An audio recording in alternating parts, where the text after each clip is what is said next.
Hey guys, Dread here. This story comes from Blade Runner 3027 on NoSleep. The people of my town believe a nuclear apocalypse happened decades ago.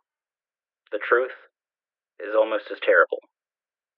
But before I start that story, I want to give a huge thank you to EXO, at Wyverns Wraith on Twitch, for editing this video. Without further ado, let's begin. Have you ever heard of the Japanese soldiers who didn't surrender, along with the rest of their country, in 1945, and spent decades hidden away in the belief that World War II raged on? The town I lived in for the early parts of my life gave me a similar experience. As kids in our small town, we all grew up with the same story. It was late October 1962, and the Cuban Missile Crisis threatened to engulf our planet in a fiery apocalypse. On the evening of October 27th, the townsfolk tucked themselves into bed for an inevitably restless night of sleep, whilst radio and television chatter in the background provided increasingly worried-sounding commentary of the situation at hand. At some point, the signals grew garbled, before eventually turning into static, and the constant noise of live updates was suddenly sorely missed. Before dawn came, unfamiliar men in army fatigues went door to door and led the townspeople into the large shelter built beneath their feet, in anticipation of the exact scenario they had been alerted to. Supposedly, some people refused, with the explanation that there had been no official communication of an attack or a state of war, and that they would comply if they were allowed to find out for themselves through their long defunct radio and television sets. Childhood rumor had it that none of these people were ever seen again. I was born a decade after that night. My first memory is playing catch with myself against a decaying concrete wall in the shelter. It was a pretty big place, bigger than you would expect for a town of our size, and life down there did its best to mimic the lives we had had all stolen from us. Those efforts were admirable, but ultimately fruitless. There was a dingy little school for the kids, a community kitchen with massive stockpiles of awful canned food, and large rooms filled with rows upon rows of rusting metal bunk beds. Still, though, life in the shelter was awful. I would not wish being trapped underground with hundreds of people for decades on anybody, and the drab existence took its toll on the older townspeople who had once known life far better than that one. There was a room that became notorious for the sheer amount of people who took their own lives there. They had to get creative with such limited resources, and sometimes it would take days or weeks for somebody to die after slitting their wrists with a dull and rusty knife. I would know, because my father died in that same room. They found his lifeless body dangling from the ceiling, and little 10-year-old me was left in a state of agony. I didn't talk for months after it happened, and sometimes I still wish it had been me instead of him. Then at least I wouldn't be burdened with the knowledge I have today. I remember being taught about the aftermath of that night that started all of this in school. We were told that most of our nation and the world had been ravaged by clouds of smoke and pillars of fire. That life, on the ground above us, was practically impossible. That we had to stay there forever, lest we face the horrible deaths we had been saved from.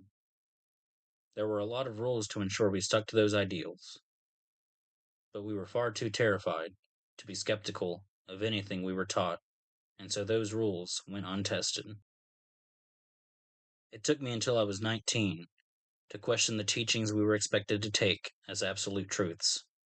You see, whilst I was mostly a good citizen and complied with the rules of the shelter, I did have a sneaky little habit. I don't know why. Perhaps I had grown bored, or just wanted to disobey the seemingly arbitrary rules for once. But I had a borderline obsession with exploring the nooks and crannies of the shelter, finding untouched corners and hints of a life that supposedly didn't exist anymore gave me a thrill I didn't know was possible in that place. Those hints were usually boring by any outside measure, but one day I found something that left me in both awe and bewildered terror. A window. I didn't know what it was at first, because when I came across it, all I could see was a buildup of dust and cobwebs in the shape of a square. But I quickly got to work, peeling away the layers that had built up over what was presumably a great many years to reveal something out of my wildest dream. An impossibly green landscape stood before my eyes. The sky was a deep blue, with the occasional cloud floating by, and the houses, abandoned decades before, lay there in an unmaintained condition that gave them a unique character. I must have stood there for hours, taking it all in, wondering why the world I was taught about wasn't what I was staring at, wondering why we had been lied to. I made my way back to my bunk bed at some point and settled in for a night of restless sleep, of my few unconscious moments being pierced by the supposedly impossible landscape I had seen. It took me weeks to bottle up the courage to go back, because I was terrified that my eyes had somehow deceived me, that I was losing my mind, and that I would end up in that room with the same fate my father faced. I couldn't tell anyone, and I didn't tell anyone. They would think I was losing my mind too, and understandably so. Eventually, though, I did go back, armed with a little piece of my bed that I had managed to break off. Do you know what it's like to have a burning desire to step out into a world that you had always been taught would kill you as soon as it got the chance? Because I do. The perfect palette of colors before me was too strong to resist. I needed to go out there, to run my fingers along the green grass, and to breathe in the air that had been meant for me. So I did. The window was large enough that after the glass was broken into minuscule pieces, it was easy for me to climb out.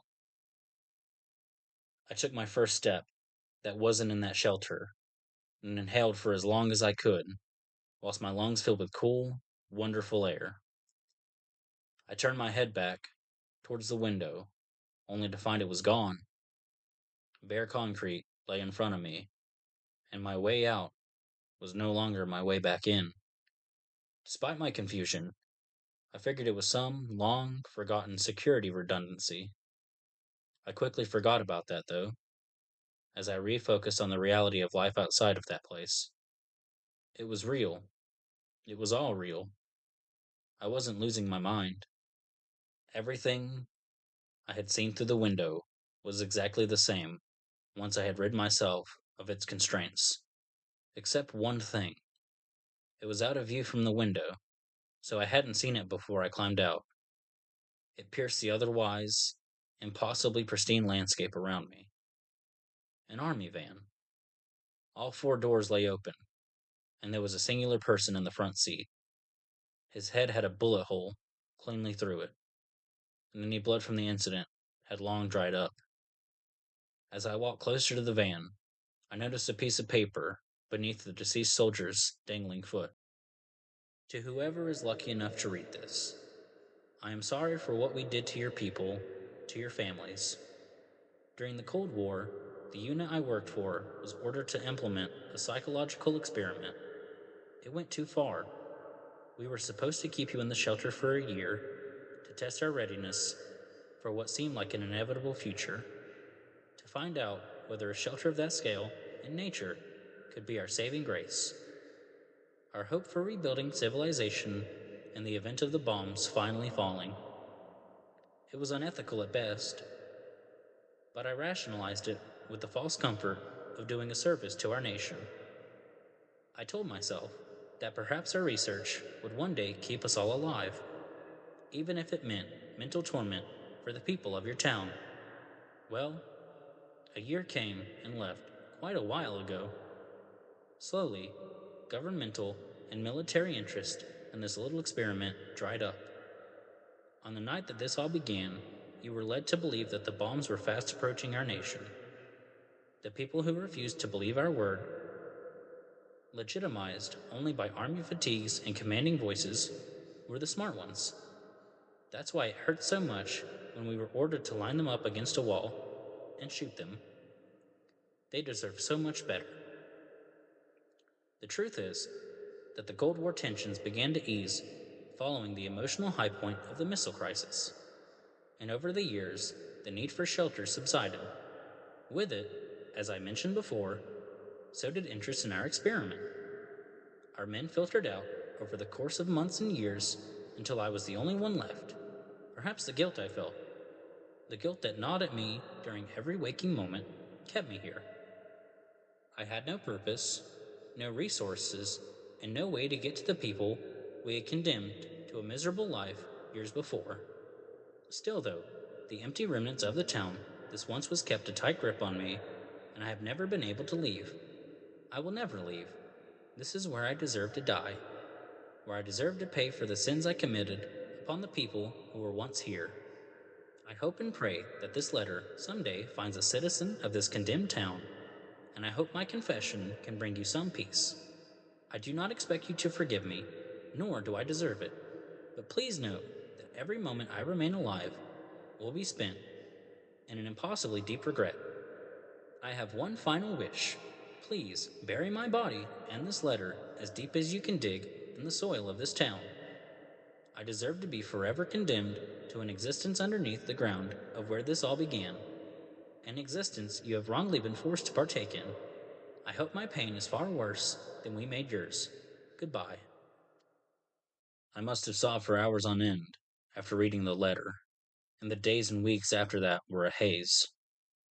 Much of what I remember is made up of trying to get back into the shelter in a desperate bid to give my fellow townspeople the freedom of the life we were supposed to have. At every turn and entrance, I was met with meters of concrete, and I never succeeded in getting back into the shelter. I don't remember how long I tried, but eventually I gave up and decided to grant the deceased soldier his final wish. I dug for days and buried him outside the area where the window that started this all used to be. I know he said he doesn't deserve forgiveness, but he had the dignity to understand the awful nature of what he did and stayed with us until his end.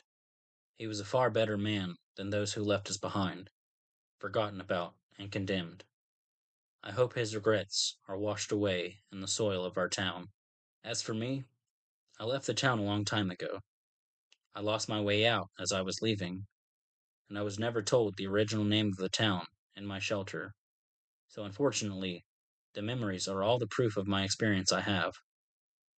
The outside world took a lot of getting used to, but in the years since my escape, I have grown to be okay with my new life. Still, though I will never forget what I left behind, even if it was decades ago, my entire life was in that shelter. Everybody I knew, and all that I loved. I wake up every morning, having been tormented by nightmares of still being stuck in that deep, dark, underground prison, and yet I often find myself wishing for the comfort of those I lost upon my escape. I hope they find their peace with my sudden disappearance, but something in me knows they haven't. My pain and terror out here is almost as great as it was in there. Maybe ignorance is actually bliss, like they say. Perhaps someday, the townsfolk I once knew will be greeted with the same view of blue skies and green meadows as I was. In the meantime, I desperately hope that they found a better existence in the shelter than the one I once knew. Well, you've reached the end. It has been nice talking to you, my friend. Are you going to view once more, or see what else I have in store?